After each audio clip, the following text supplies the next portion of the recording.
नमस्कार मित्रांनो, आपलं शिमगा स्पेशल सिरीजमध्ये स्वागत आहे. आपण मागच्या व्हिडिओमध्ये बघितलं की गुहागरमधील मडाळ या गावी पालखी सोहळा किती उत्साहात साजरा झाला तो. त्यानंतर आपण कोकणातली राखण परंपरासुद्धा बघितली.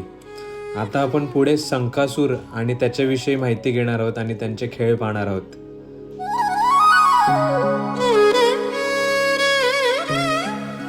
आपण बघितलं की देवाची राखण दिल्याच्या नंतर त्याचे वाटे घातले गेले आणि ते प्रत्येक जण आपापला वाटा घेऊन आपल्या घरी गेला. आणि त्यानंतर आता मी खूप एक्साइटेड आहे ते म्हणजे संकासुरासाठी, कारण की आता संकासूर येणार आहेत आणि संकासूर येऊन प्रत्येकाच्या घरी जाणार. वाडीत जेवढी पण घरं आहेत त्या प्रत्येकाच्या घरी जाऊन संकासूर थाप मारून जाणार.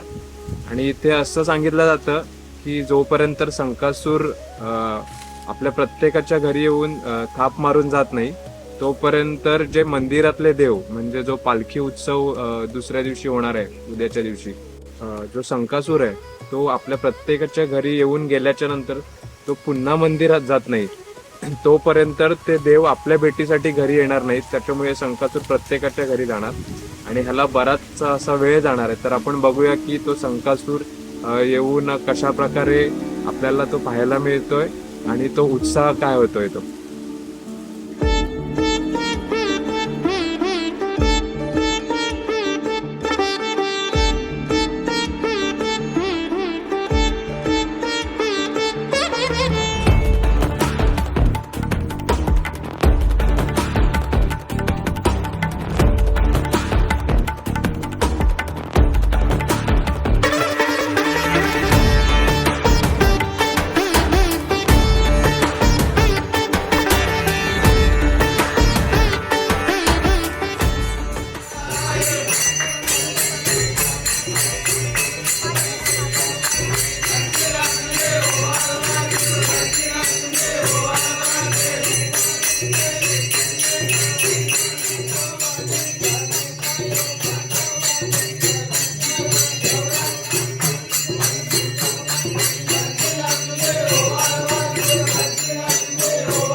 संकासूर हा एक राक्षस होता, तरी सुद्धा त्याला कोकणात देव म्हणून पूजला जातो. त्याची दंतकथा अशी सांगितली जाते की संकासुराने ब्रह्मदेवापासून वेद चोरले आणि त्यानंतर तो समुद्राच्या खोल तळाशी जाऊन एका शंखात लपला. पण त्याने हे वेद चोरण्याचे कारण असं सांगितलं जाते की वेदामध्ये जे ज्ञान आहे ते तळागाळातल्या सर्व माणसांपर्यंत पोचावं म्हणून ते वेद आपल्या कल्याणासाठी चोरले गेले असं सांगितलं जातं. म्हणूनच कोकणामध्ये शिमग्याच्या वेळेस देवाच्या आधी संकासुराची पूजा केली जाते.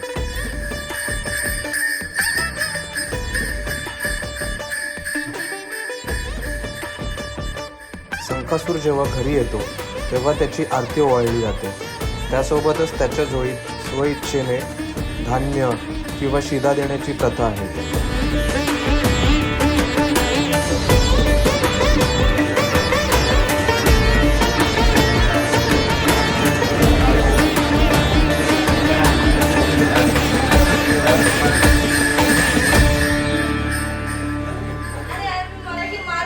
ते संकासुराचा मार म्हणजे आशीर्वाद समजला जातो आणि हा आशीर्वाद सर्वांनाच मिळतो.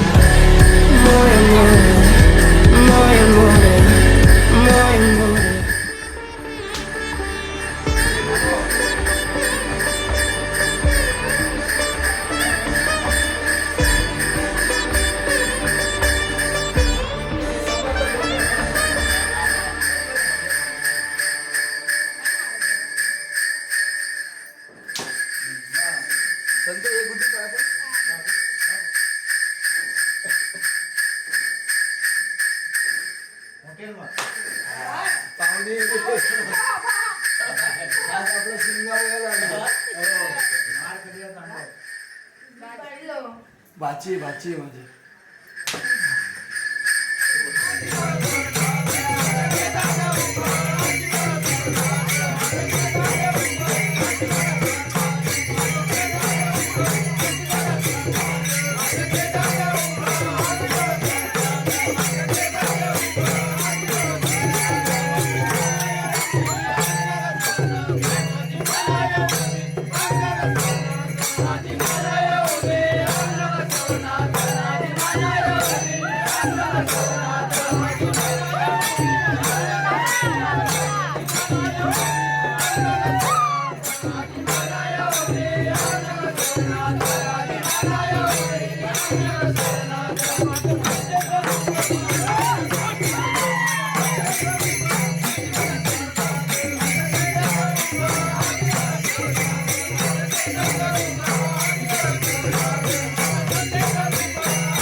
आता आपण बघितलं की संकासूर आणि ती बाकी इतर जी मंडळी होती त्यांनी किती सुंदर प्रकारे आपल्यासमोर सादरीकरण केलं.